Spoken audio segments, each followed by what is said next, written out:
UDFിന്റെ എക്കാലത്തെയും പൊന്നാപുരം കോട്ടയായ പൊന്നാനി ഇത്തവണ ആർക്കൊപ്പമെന്നറിയാനുള്ള ആകാംക്ഷയിലാണ് വോട്ടർമാർ. തുടർച്ചയായി മൂന്നാമതും പൊന്നാനിയിൽ വിജയകിരീടം അണിയാനുള്ള തീവ്ര ശ്രമത്തിലാണ് മുസ്ലിം ലീഗിന്റെ ET മുഹമ്മദ് ബഷീർ. എന്നാൽ കഴിഞ്ഞ തവണ 1/4 ലക്ഷത്തിലേക്ക് എത്തിച്ച ലീഗിന്റെ ഭൂരിപക്ഷം ഇത്തവണ അട്ടിമറിയിലൂടെ പിടിച്ചെടുക്കാനുള്ള ശ്രമത്തിലാണ് LDF സ്വതന്ത്ര സ്ഥാനാർത്ഥി PV അൻവർ പുത്തൻവീട്ടിൽ. തെരഞ്ഞെടുപ്പിന് മണിക്കൂറുകൾ മാത്രം ബാക്കി നിൽക്കെ കലങ്ങി മറിഞ്ഞു നിൽക്കുകയാണ് പൊന്നാനി മണ്ഡലം. LDF UDF മുന്നണികൾ തമ്മിൽ കനത്ത മത്സരം നടക്കുന്ന മണ്ഡലത്തിൽ വിജയത്തിൽ കുറഞ്ഞതൊന്നും ഇരു മുന്നണികളും പ്രതീക്ഷിക്കുന്നില്ല.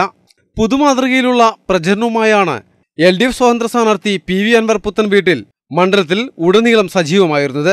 UDFിന്റെ പ്രവർത്തനമാകട്ടെ മന്ദഗതിയിലായിരുന്നു. എന്നാൽ അയൽ മണ്ഡലമായ വയനാട്ടിൽ രാഹുൽ ഗാന്ധി മത്സരരംഗത്തെത്തിയതോടെ UDF ക്യാമ്പും സജീവമായി.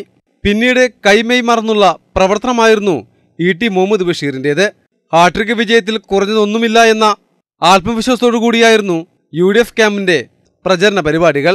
എന്നാൽ 40 വർഷം ഭരിച്ചിട്ടും പൊന്നാനിയിൽ ഒരു വികസന പ്രവർത്തനങ്ങളും യാഥാർത്ഥ്യമാക്കാത്ത ETക്ക് ഇത്തവണ തിരിച്ചടി ലഭിക്കുമെന്നാണ് ഇടതു സ്ഥാനാർത്ഥി അൻവർ പുത്തൻവീട്ടിലിന്റെ പ്രതികരണം. 2004 പൊന്നാനിയിൽ ആവർത്തിക്കുമെന്നും അദ്ദേഹം പറയുന്നു. സ്വാഭാവികമായും UDFിലുള്ള മതേതര വിശ്വാസികളായിട്ടുള്ള ആളുകൾക്ക് പിന്നെ എങ്ങനെ ആ ഒരു സ്ഥാനാർത്ഥിക്ക് വേണ്ടി പ്രവർത്തിക്കാൻ കഴിയും, വോട്ട് ചെയ്യാൻ കഴിയും? അതാണല്ലോ ഇപ്പോൾ ഈ രാത്രി 9 മണിക്കും 10 മണിക്കും ജനക്കൂട്ടം എല്ലായിടത്തും തന്നെയാണ് സ്ഥിതി. അപ്പോൾ ഈ പാർലമെൻറ്റ് മണ്ഡലത്തിലെ തെരഞ്ഞെടുപ്പിൻ്റെ രീതി മാറിയിരിക്കുകയാണ്. ഇവിടെ മുസ്ലിം ലീഗ് എന്ന് പറയുന്ന ഒരു രാഷ്ട്രീയ പ്രസ്ഥാനം ഒരു ഭാഗത്തും ജനങ്ങൾ ഒന്നടങ്കം ഇടതുപക്ഷത്തോടൊപ്പം നിന്നുകൊണ്ട് ഈ നാടിൻ്റെ ഒരു മാറ്റത്തിന് വേണ്ടിയിട്ട്, ഈ നാടിൻ്റെ ഡെവലപ്മെൻറ്റിന് വേണ്ടിയിട്ട്, അതോടൊപ്പം ഇന്ന് അവർ അനുവർത്തിക്കുന്ന വർഗീയ ഫാസിസ്റ്റ് നിലപാടിനെതിരെ ഉള്ള ഒരു വലിയ ജനകീയ മുന്നേറ്റമാണ് നടക്കുന്നത്. സംശുദ്ധ രാഷ്ട്രീയവും പരിസ്ഥിതി വിരുദ്ധതയും ഏറ്റുമുട്ടുന്ന പൊന്നാനിയിൽ മേധാവിത്വം ഉറപ്പിക്കാനുള്ള ശ്രമത്തിലാണ് ET മുഹമ്മദ് ബഷീർ. ലോക്സഭാ മണ്ഡലത്തിലെ ഉൾനാടൻ ഗ്രാമങ്ങളിലും കവലകളിലും തൊഴിൽ സ്ഥാപനങ്ങളുമായി 1500-ലധികം കേന്ദ്രങ്ങളിലാണ് സ്ഥാനാർത്ഥിയും പ്രവർത്തകരും സന്ദർശനം നടത്തിയത്. മണ്ഡലത്തിൽ നടത്തിയ വികസന പ്രവർത്തനങ്ങൾ എണ്ണിപ്പറഞ്ഞ് ദേശീയ രാഷ്ട്രീയത്തിൽ UP അധികാരത്തിൽ വരേണ്ടതിന്റെ ആവശ്യകത വിശദീകരിച്ചുമാണ് ETയുടെ തെരഞ്ഞെടുപ്പ് പ്രചരണം മുന്നേറിയിരുന്നത്. ലക്ഷത്തിലേറെ ഭൂരിപക്ഷത്തിന്റെ വിജയം തനിക്കുണ്ടാകുമെന്ന് ET അവകാശപ്പെടുന്നു.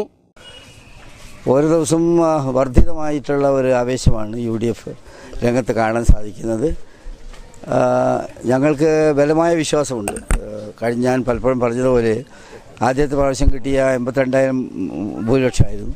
അതിനേക്കാൾ ഉപരിയായിട്ടൊരു ഭൂരിപക്ഷത്തിലേക്ക് കാര്യങ്ങൾ നീങ്ങുമെന്ന് ഞാൻ വിചാരിക്കുകയാണ്. ഭരണ മുന്നണി ഇപ്പോൾ അത് CPMൻ്റെ സംഗതി എടുത്ത് പരിശോധിച്ചാലും കേന്ദ്ര ഗവൺമെൻറ് നേതൃത്വം കൊടുക്കുന്ന BJP എടുത്ത് പരിശോധിച്ചാലും അവർ വലിയ ആശയക്കുഴപ്പത്തിലാണ്. അവർക്ക് രാജ്യത്തെ ജനങ്ങളുടെ മുമ്പിൽ കൃത്യമായിട്ടൊന്നും അവതരിപ്പിക്കാൻ പോലും ഇല്ലാത്തൊരവസ്ഥയാണ്.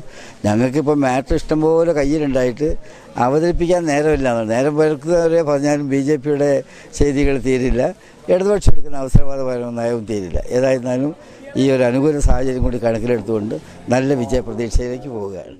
പൊന്നാനി മണ്ഡലത്തിൽ 1/4 ലക്ഷം വോട്ടിന്റെ ഭൂരിപക്ഷമാണ് ETക്ക് കഴിഞ്ഞ തവണ ലഭിച്ചത്. ഇത്തവണ നേട്ടം കൊയ്യാൻ ഇരു മുന്നണികളും ശ്രമിക്കുമ്പോൾ വിജയം ആർക്കൊപ്പം വന്നത് പ്രവചനാതീതമാണ്.